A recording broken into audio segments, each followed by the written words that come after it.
थोड़े से काल के लिए हम पूर्ण सुख, पूर्ण शांति,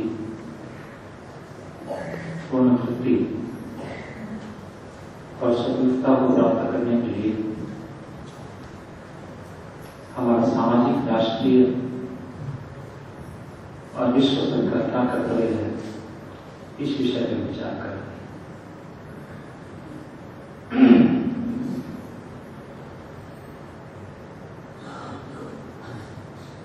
ओम इंद्रं वर्धन्तु अपुरः गृह्णन्तो विश्वमार्यम् अपघ्नन्तो रावणः अपघ्नन्तो रावणः अपघ्नन्तो रावणः।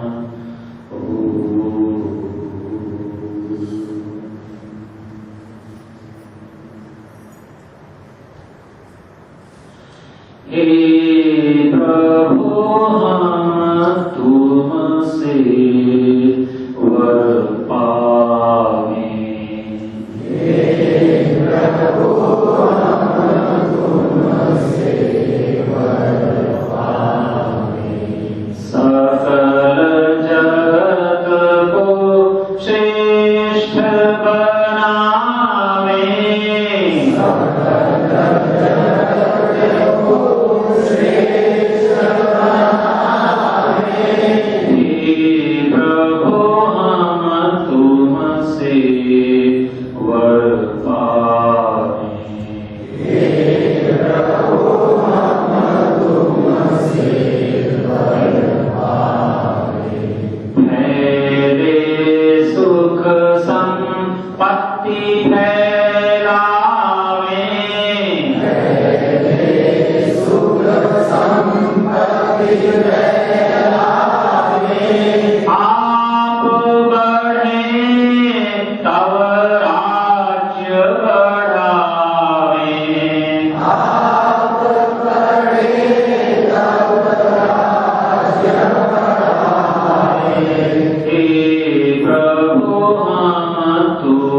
इसको समझेंगे नहीं, इसके लिए कुछ भी नहीं करेंगे, हम सामाजिक राष्ट्रीय दृष्टिकोण से दोषी होंगे, अपराधी होंगे, पापी और व्यक्तिगत उन्नति भी नहीं होगी, ये निश्चित है। ये बात सत्य है कि मनुष्य का सर्वप्रथम प्राथमिक मुख्य कर्तव्य है अपने जीवन का निर्माण करना, व्यक्तिगत जीवन का। और ये 25 वर्ष तक होता है, 25 है, 26 है, 27 है, 28 है, अर्थात अध्ययन काल, इसको ब्रह्मचर्य काल कहते हैं। ब्रह्मचर्य के काल के अंदर मनुष्य जो है एकांत स्थान में गुरुकुल में जाकर के गुरु के सानिध्य में ब्रह्मचर्य का पालन करते हुए अर्थात वेद और वेदादि शास्त्रों को पढ़ते हुए और ध्यान उपासना भी करते हुए और शरीर का निर्माण करते हुए अपने जीवन को उन्नत बनाता है। उसका कोई सामाजिक कर्तव्य नहीं है, राष्ट्रीय कर्तव्य नहीं है। लेकिन जब अपनी समाज में आ जाता है, गृहस्थी बनता है, उस समय उसके ऊपर सामाजिक, राष्ट्रीय, ग्रामीण, नागरिक और विश्व स्तर के जो है वो कर्तव्य उत्तरदायित्व उसके ऊपर लागू हो जाते हैं, बच नहीं सकते। निश्चित है जब तक हम हमारे सामाजिक, राष्ट्रीय, नागरिक, ग्रामीण, प्रांतीय, विश्व स्तर के क्या कर्तव्य है, हम यदि इस पर विचार करके अपना कुछ भी योगदान नहीं देंगे,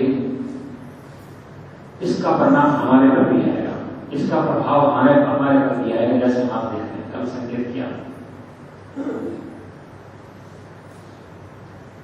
हम विचार करें, ये उन्नति कहते हैं, प्रगति कहते हैं, विकास कहते हैं।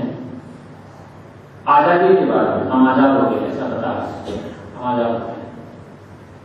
आजादी के बाद में क्या हमारी प्रगति, उन्नति, विकास, सफलता हुई है, बढ़ी है? आध्यात्मिक दृष्टिकोण से मैं कहता हूं बिल्कुल नहीं बढ़ी है। भौतिक दृष्टिकोण से कुछ बढ़ी है, उसमें भी दोष है। जो हमने भौतिक संपदाएं, सुख संपत्ति प्राप्त की है, उसमें भी झूठ, छल, कपट, अन्याय, पक्षपात आदि बुराइयां जुड़ करके हमने धन संपत्ति प्राप्त की है, उसमें भी दोष हुआ है। लेकिन आध्यात्मिक दृष्टिकोण से तो विचार करें तो हमारा पतन हुआ है। उन्नति क्या है, इसकी परिभाषा, वैदिक परिभाषा सुन लीजिए। उन्नति कहो, प्रगति कहो, विकास कहो, जिस व्यक्ति के जीवन के अंदर सुख और शांति और आनंद और तृप्ति और संतोष और स्वतंत्रता बढ़ती है, तो उन्नति कहलाती है। इसके विपरीत लगा दीजिए, या दुख है, पीड़ा है, भय है, संताप है, आशंका है, पराधीनता है, चाहे समाज की हो, चाहे परिवार की हो, सास की हो, चाहे बहू की हो, या पति की हो, पत्नी की हो, और या अपने बुरे संस्कारों की हो। जहां पराधीनता है, जहां दुख है, पीड़ा अधिक बढ़ी है, निश्चित जानिए हम अपने वैदिक दृष्टिकोण से तुलना करके हम देखते हैं तो हमें प्रतीति होती है आध्यात्मिक उन्नति हमारी बहुत बल्कि पतन को प्राप्त हो गया।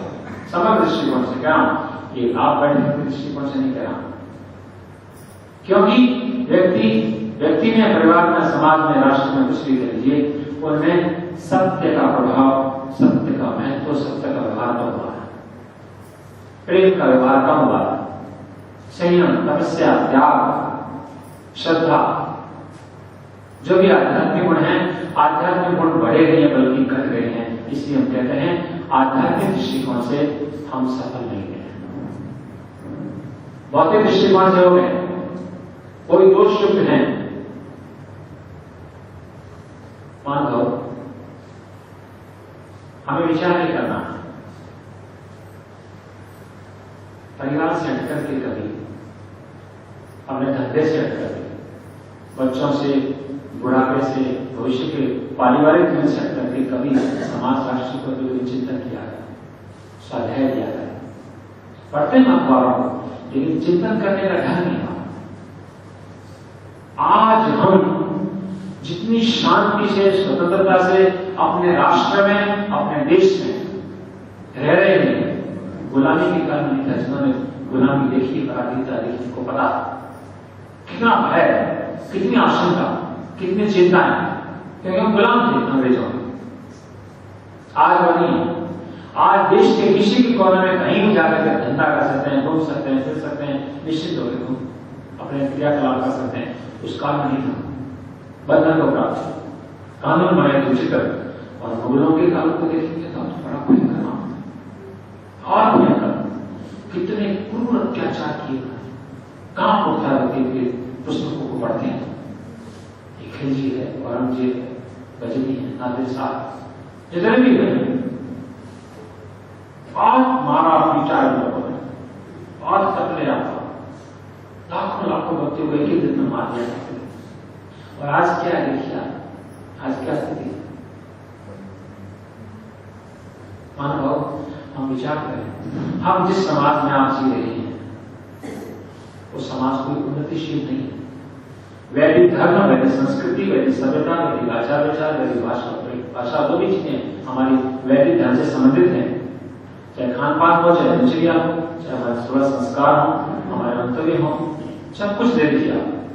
उस दृष्टिकोण से आज के समाज की तुलना की जाए, उस दृष्टिकोण से देखा जाए तो हमारा लगभग शीर्षक पहुंच चुका है, लगभग शीर्षक पहुंच चुका है। अब हमें जिनको पता किसको नहीं लगता है तो वेदों को पढ़ते हैं। हम अपनी तुलना करते हैं अपने से तो घटिया, एक क्या है, कुछ नहीं, चौपटपट्टी में लगा, एक कपड़े पहनने का डर नहीं, एक खाने को नहीं मिलता,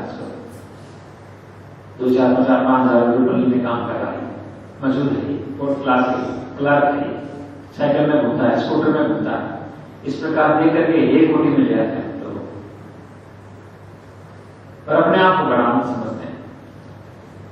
1000 रुपये जो है वो जो बिल्कुल हैंड टू माउथ है, उसको देख करके अपने आप को बड़ा मानता है। जो लखपति हो 1000 को देख के बड़ा मानता है, और करोड़पति हो लखपति को देख के बड़ा मानता है, हजारपति है वो तो करोड़पति को देख के बड़ा मानता है। तुलना अपने से ही व्यक्तियों से करता है, मैं बड़ा हूं, मेरे पास अधिक संपत्ति, अधिक बल, अधिक सत्ता, अधिक मेरी प्रतिष्ठा, अधिक पढ़ा लिखा हूं। हम केवल समाज के अंदर लोगों के आर्थिक दृष्टिकोण से तुलना करते हैं, और वो भी तुलना करके घटिया व्यक्तियों से, जो हमसे ऊंचे व्यक्ति हैं, धन में ऊंचे हैं, बल में ऊंचे हैं, विद्या में ऊंचे हैं, सेवा में, परोपकार में ऊंचे हैं, उनसे तुलना नहीं करते उनकी। जो घटिया है, निकृष्ट है, निम्न स्तर के हैं, उनसे तुलना करते हैं और झूठा संतोष मन में पैदा करते हैं, इसे तो बहुत बढ़िया। अपने से बड़े व्यक्ति से तुलना नहीं करते हैं, तुलना करते पता चलता है। आप व्यक्तियों को जाइए घरों में जो करोड़पति आदमी है, घरों को देखिए, मकानों को देखिए, टाइल्स को देखिए, फर्नीचर को देखिए, सोफा सेट को देखिए, टीवी को देखिए, छतों को देखिए, एसी को देखिए, आप गाड़ियों को देखिए, नौकरों चाकरों को देखिए, भोजन को देखिए, तो अचंभे होता है, हीनता आती है, मैं कुछ भी निराश होता है। दो स्थितियां बनती है, तो निराश हो गया, अभिमान आ गया। अब विदेशों में जाके देखेंगे आप, जैसे देखिए आप अमेरिका, इंग्लैंड, बड़े बड़े नगर और बड़े बड़े नगरों में रहने वाले व्यक्ति और उनके मकान आदि बिल्कुल पूरा कचरा होता है, इतनी साफ सफाई व्यवस्था, सुंदरता, आकर्षण है।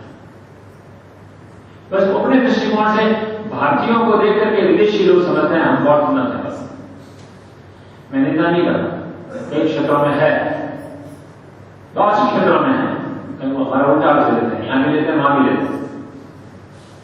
हमारे धर्म की चर्चा कर रहे हैं, ईश्वर है, धर्म है, समाधि है, वैराग्य है, सेवा है, परोपकार है, निष्कामता, सरलता, विनम्रता, ये इन बातों को लेकर चल रहे हैं। और प्रसन्नता है, और शांति है, और निर्भीकता है, निष्कामता है, इनको लेकर चर्चा कर रहे हैं, और धन संपत्ति को लेकर नहीं कर रहे। इसकी चर्चा को देखते हैं तो जैसे हमारे निकृष्टता है, वहां पर भी चाहे कितनी धन संपत्ति को प्राप्त हो।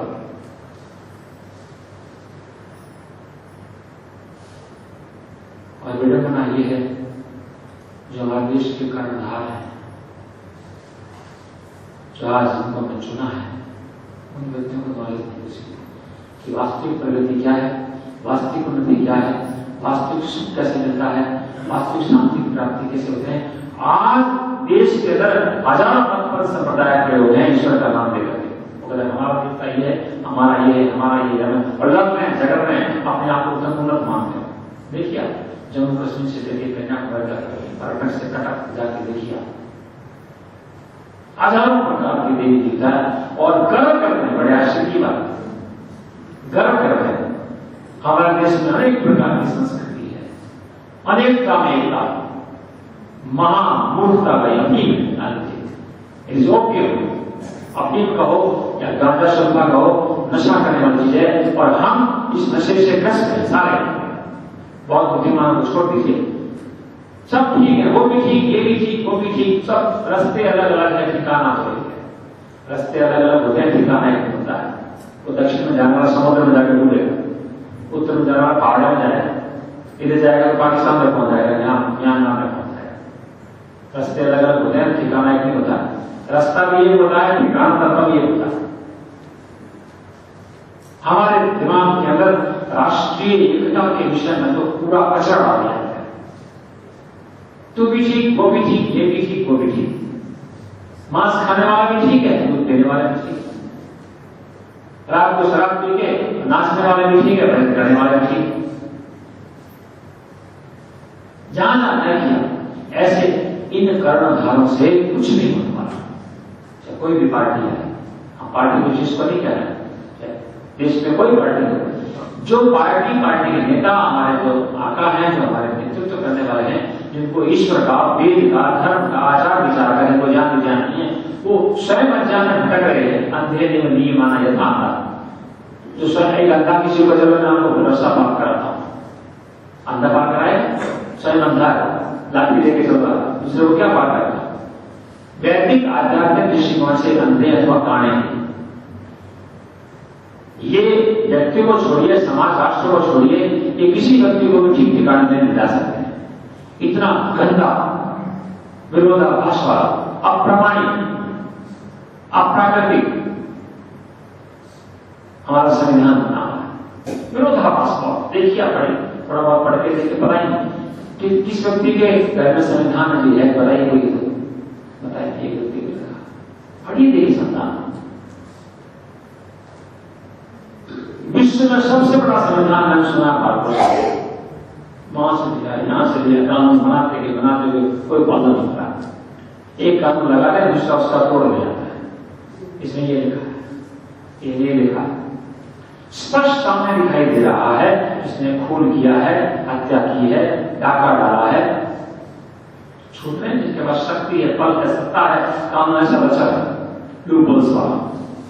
आप जानते हैं जिन्होंने कार्य चला करके पता नहीं लोगों को मार दिया, पता नहीं कितनी हत्याएं कर ली है, घूमने कोई भाई नहीं, सामने मर गए हैं, लोगों विटनेस उसके मार दिया, लोगों को घूमे, सत्ता बल है, वकील। स्थिति इन राजनीतियों से कुछ नहीं होता, अब तक नहीं हुआ, कल नहीं पता होगा। और फिर बुद्धिहीन होने के कारण ये आरक्षण की नीति बड़ी भयंकर है, प्रजातंत्र की नीति बहुत भयंकर है। ये कभी देश को उन्नति नहीं बनती जब तक अशिक्षित, अज्ञानी, विभिन्न मत संप्रदाय वाले, अपने अपने स्वार्थों को लेने वाले, प्रांतिवाद, जातिवाद, भाषावाद, सगावाद, परिवारवाद जब तक रहेगा, समाज के अंदर समग्र उन्नति नहीं हो सकती। देखिए क्या होता है, चुनाव है, कितने कानून है, चुनाव वही जीतते हैं जहां पर उस जाति वाले, उस प्रांत वाले, उस भाषा वाले, उस धर्म वाले, उस पंथ वाले, उस गुरु वाले, कितना ही योगी को खड़ा कर दो, सत्य वाले हरिश्चंद्र को खड़ा कर दो, वहां जाए।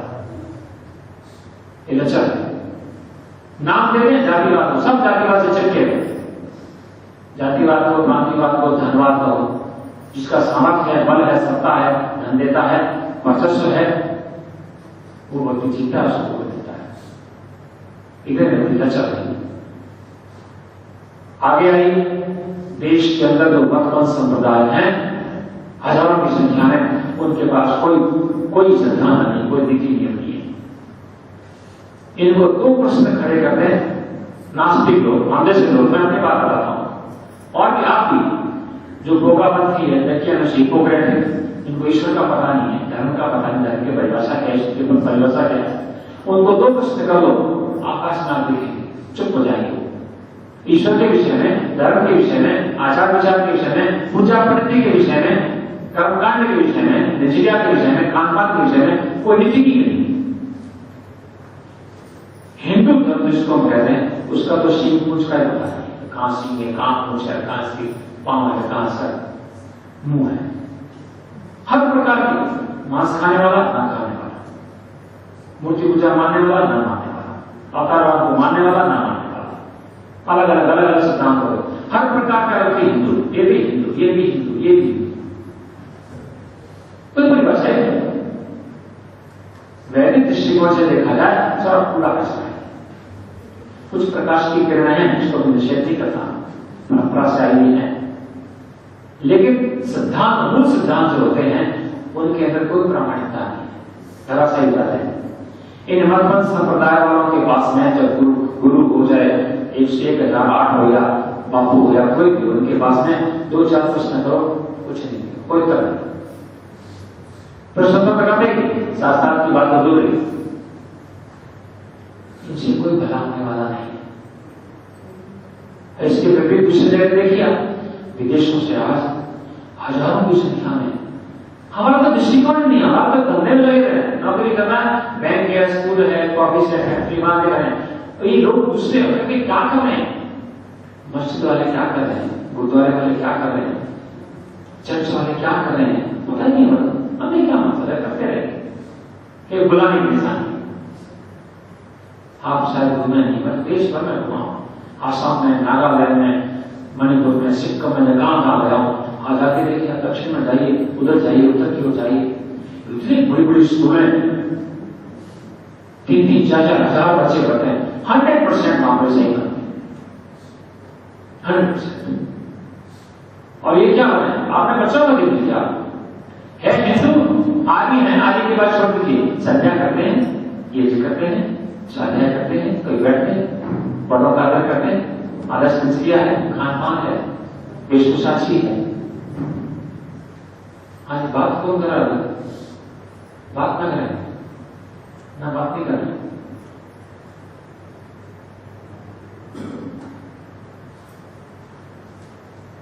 जो आप समझते हैं कि स्वामी सत्यपति जी या ज्ञानेश्वर जैसे कुछ विद्वान हैं, वो देश भर में वेद की धुन भी बजा देंगे, 1-2-4 विद्वान।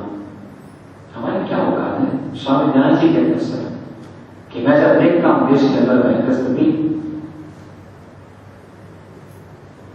उल्टी सीधी वैदिक परंपराएं चल रही है, भयंकर रोग लगे समाज के अंदर, मेरे जैसे व्यक्तियों का काम नहीं है, 1-2 व्यक्ति का, हजारों लोग की चीज मेरे जैसे स्वामी ज्ञान की बात। कहां से आएंगे? पाकिस्तान से आएंगे या अमेरिका से आएंगे या सीरिया से आएंगे?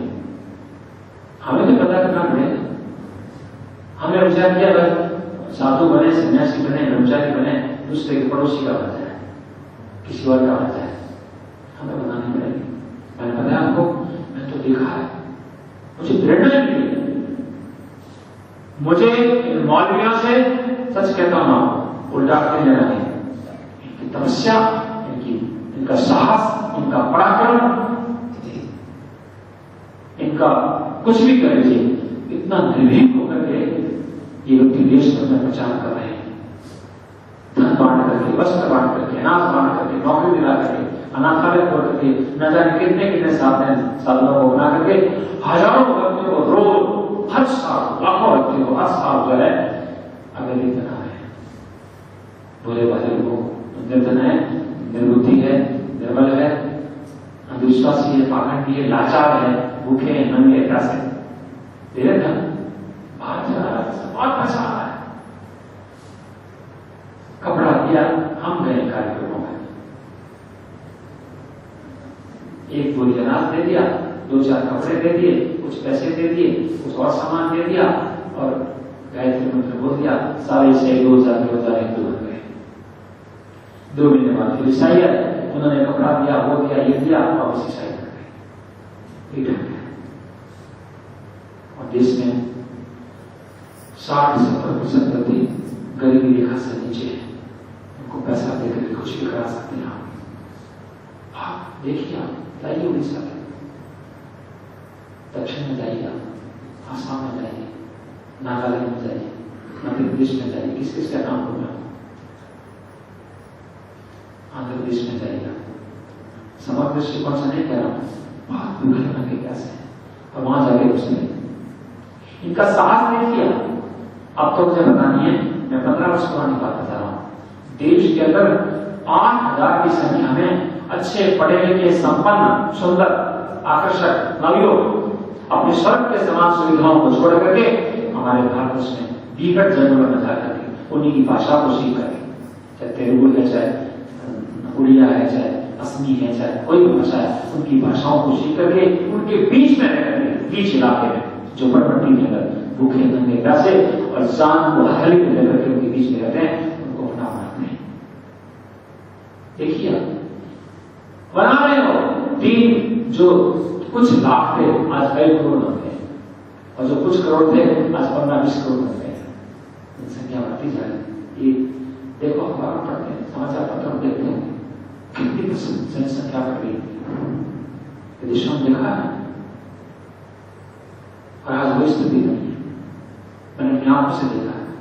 बैनर लगाया है, we shall change whole this Europe within 20 years without sword and blood. हम बिना तलवार के, बिना खून बहाए सारे यूरोप को 20 वर्ष में कन्वर्ट कर देंगे अपने धर्म के अंदर, अपने संप्रदाय के अंदर। और वो रहा, आपको शायद पता नहीं, हम फ्रांस के अंदर बम ब्लास्ट पहली बार स्वीकार से हुआ, 100-150 व्यक्ति मारे गए, सैकड़ों घायल हुए। और कौन? वही रहने वाले, उसी देश में रहने वाले। क्या स्थिति है, विचार करो। हम विचार करते हैं विदोरी धुंध भी हो जाएगी, घर घर में ये हो जाएगा, अपने आप संध्या करने लग जाएंगे, स्वाध्याय करने लग जाएंगे, हिंदी भाषा उत्तम खान पान हो जाएगा हमारा, और कर्म तो विश्व हमारे बन जाएगा। ऐसा नहीं होता है, त्याग करना पड़ता है, तपस्या करनी पड़ती है, जीवन को झोंकना पड़ता है भक्ति को। स्वामी दयानंद ने कहा है, मेरे जैसे उन जिसे तो आज है ही, मेरे जैसे अकेले व्यक्ति का काम नहीं है, मेरे जैसे वैदिक धर्म की उन्नति के लिए जो आज वैदिक धर्म फैल गया है, मैं ये नहीं मानता कि होगा नहीं, मैं निराशावादी नहीं हूं। इतना भी रोग हुआ है, ये असाध्य नहीं है, ये दुस्साध्य है, साधन साध्य है, संगठन साध्य है, परिश्रम साध्य है, त्याग साध्य है, बलिदान साध्य है। हम संगठन करेंगे, संकल्प करेंगे, प्रतिज्ञा करेंगे, जूझेंगे, भूखे रहेंगे, प्यासे रहेंगे, हम इस देश को और सारे विश्व को आगे बना सकते हैं। बनेगा ऐसे बात।